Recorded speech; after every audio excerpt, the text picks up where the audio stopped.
All right, well, good morning. Thank you for coming. The first thing we do whenever we sit down to meditate is to establish our motivation. So we will take a moment to generate compassion for all sentient beings. All sentient beings who have been our kind mothers in so many various lifetimes that we've had. We can take a moment to make the wish that our meditation practice today will benefit them and make the compassionate wish to free all sentient beings from suffering.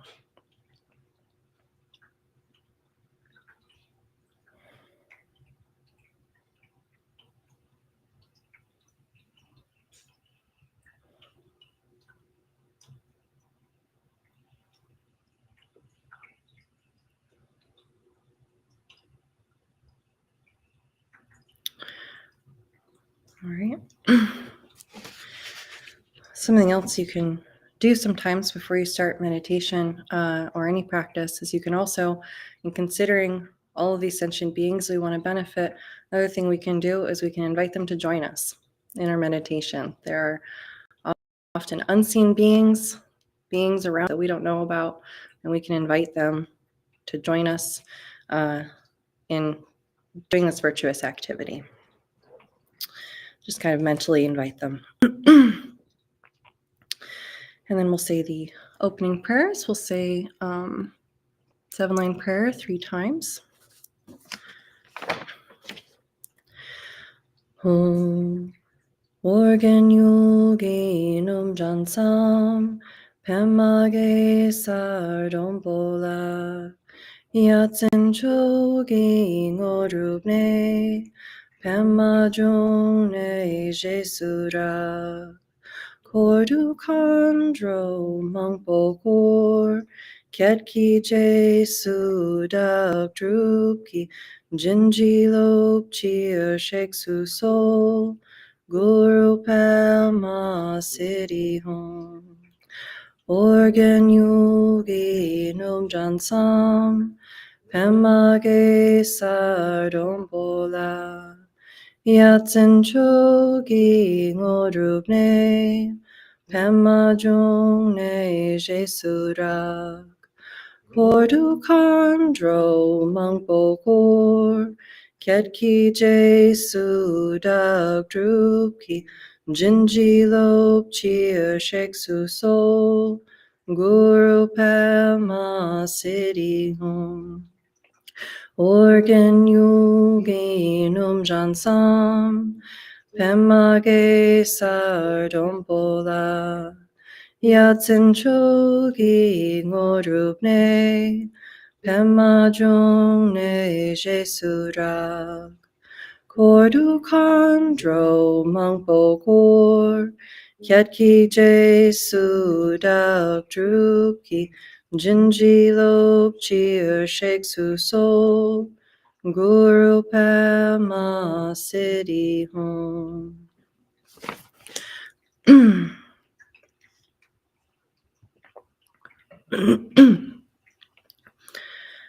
So the meditation that we'll be doing today is called Shamatha meditation or calm abiding meditation.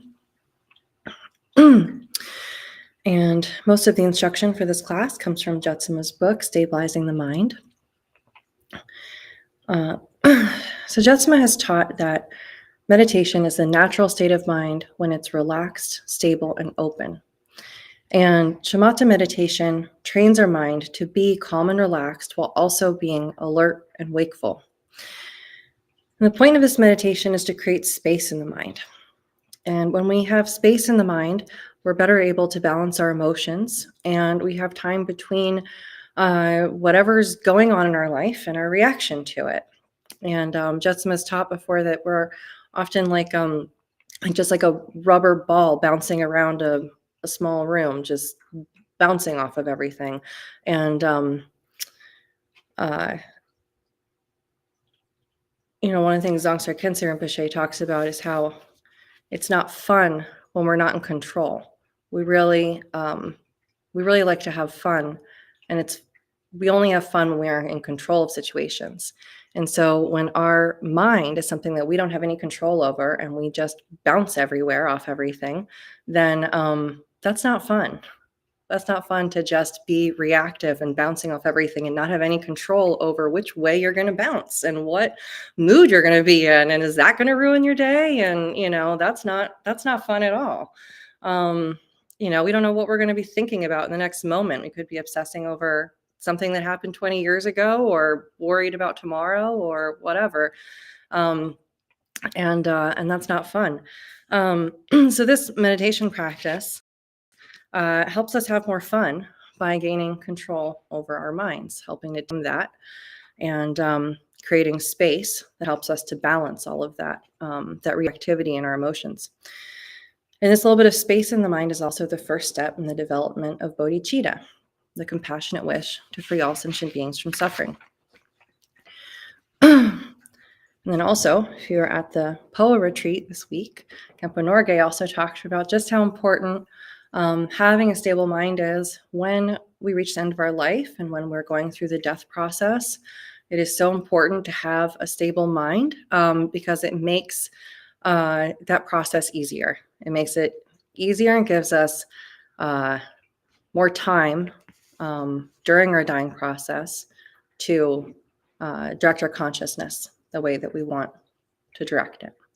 So having this stable mind will definitely benefit us, because the only thing we can count on is death. And so we know we want to be prepared for that. So meditation is good. Get my timer out. So we're going to do 3 rounds of meditation today. The first round, we'll do a short round, and then a little bit longer, and then we'll close with a mini meditation session. So let's take a comfortable seat. You can sit cross-legged on the floor, or you could be sitting in a chair. And place your hands in your lap, gently relaxed. Traditionally, we put one hand in the other with the thumbs touching, and then place the hands so the thumbs are just below the navel. You can also just rest your hands on your thighs. And check in with your posture. Make sure your spine is straight. If you need to adjust your cushion at all, sometimes it helps if you have a little bit of a cushion under your butt to help your back be straight.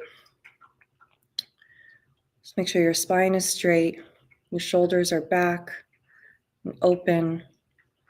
Your elbows are out a bit, so there's some room around your rib cage for you to breathe. And your eyes will remain open, looking downwards. You can imagine a line following your nose down, down, down to the ground. And just find a place along that line where it's comfortable to rest your gaze. And then place the tip of your tongue right behind your front teeth. It's like saying the letter L. Allow yourself to relax completely and breathe normally. Just settle into your natural rhythm of breathing.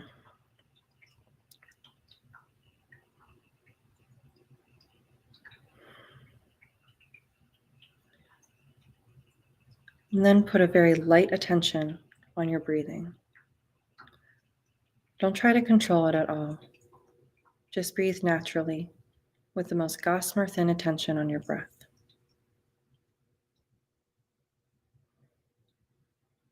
It's like taking your pulse. You don't put any pressure on it or try to change it in any way. Just observe it. Your attention is like a feather, gently riding on the surface of your breath. And while you're meditating, it is normal for thoughts to come up. And if they do, just let them go like bubbles popping on the surface of a pond. Just let them pop. Don't even look to see what they are. Your meditation is not lost by hearing your thoughts, but by following them down the road. So when you find yourself following a thought, just drop it. Let it pop and return to your breath. And if it's really difficult for you to dismiss your thoughts, you can imagine picking them up with tongs and throwing them away, or cutting them up with scissors and throwing them away. You always return to that single-pointed concentration. Return again and again to the gossamer thin attention on your breath.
So sometimes we meditate, our distractions are inside, and sometimes there are lights blinking in the room.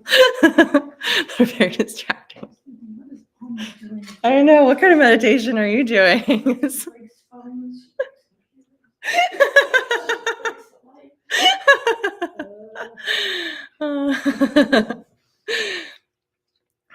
That's maybe after the class we'll see if we can. There we go. Maybe that'll work. I feel like there's going to be some Matilda moment where your psychic powers are going to start moving things or something with blinking light. Just thought I'd get practice for tomorrow. Yeah, exactly. Practice to the bardo.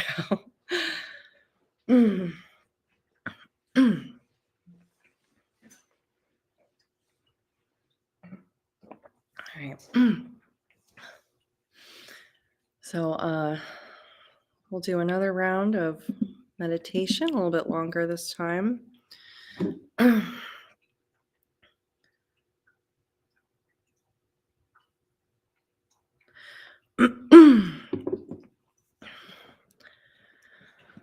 there's anything you need to adjust about how you're sitting, you can do that now.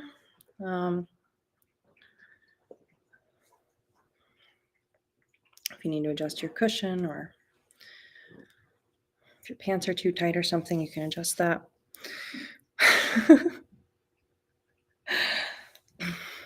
Never want to wear hard pants to meditate. I feel like it's a soft pants activity. All right, so we'll just come back to our meditation posture and allow yourself to relax completely and breathe normally.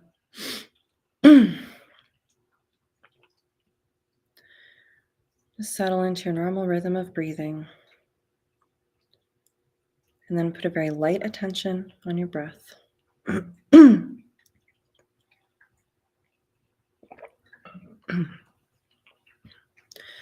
It's like taking your pulse.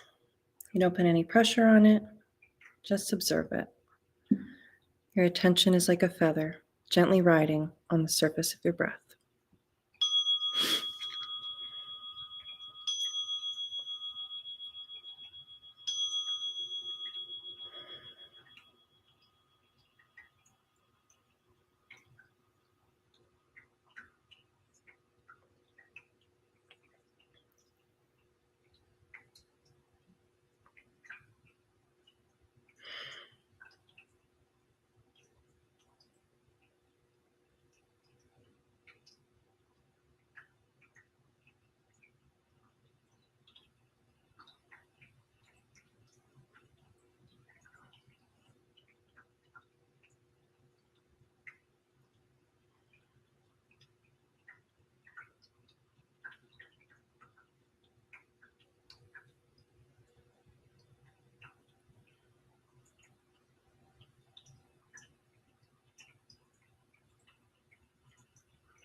Okay.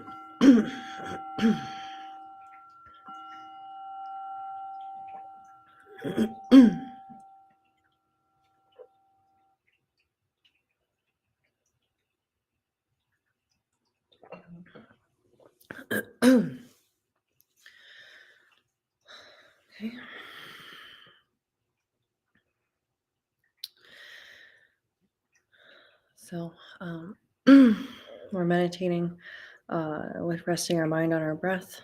It's important to remember it's a very light touch, very lightly resting the mind on the breath. We're not grabbing it. We're not being rigid and trying to hold on to it really tight. It's very light, just like a feather.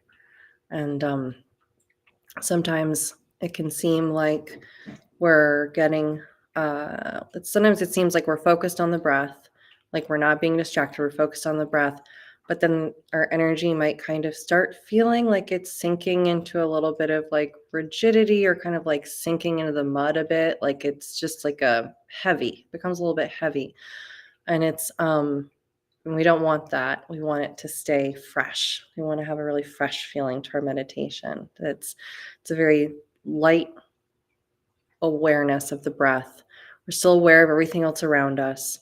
A very light awareness of the breath and a fresh feeling. We don't want to feel like stagnant and heavy and stuck in our breath. It's a fresh, light attention. So we're just going to do one last little round of meditation, very brief.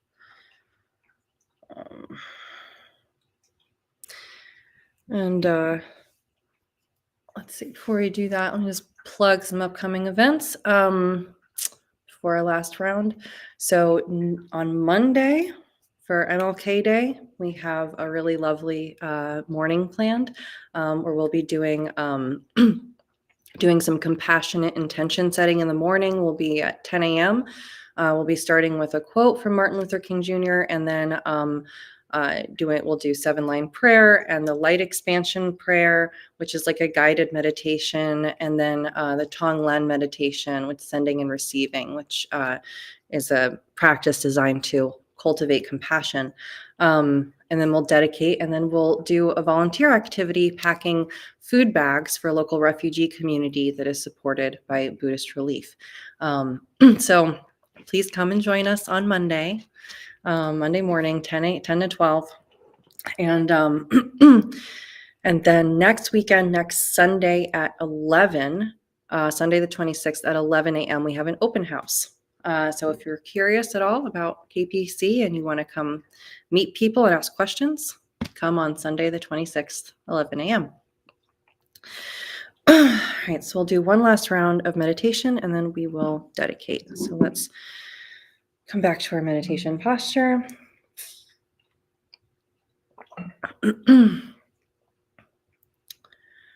Straight back, relaxed body, very light attention on the breath. Your attention is like a feather, gently riding on the surface of your breath.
Okay, and then at the end of our meditation, we always dedicate the merit. So, whatever virtue we have accumulated, we give it all away. So, we will say these dedication prayers. Do you have a copy of the prayers? Do you have a copy of the dedication prayers? No, you probably know them. Let me see. Hold on. Okay. Throughout my many lives and until this moment, whatever virtue I have accomplished, including the merit generated by this practice, and all that I will ever attain, this I offer for the welfare of sentient beings. May sickness, war, famine, and suffering be decreased for every being, while their wisdom and compassion increase in this and every future life.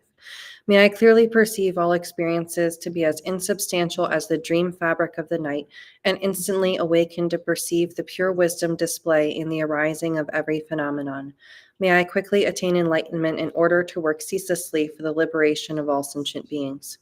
Buddhas and Bodhisattvas all together, whatever kind of motivation you have, whatever kind of beneficial action, whatever kind of wishing prayers, whatever kind of omniscience, whatever kind of life accomplishment, whatever kind of benevolent power, and whatever kind of immense wisdom you have, similarly I, who have come in the same way to benefit beings, pray to attain these qualities. By this effort, may all sentient beings be free of suffering. May their minds be filled with the nectar of virtue. In this way, may all causes resulting in suffering be extinguished, and only the light of compassion shine throughout all realms. All right. Well, thank you for coming today.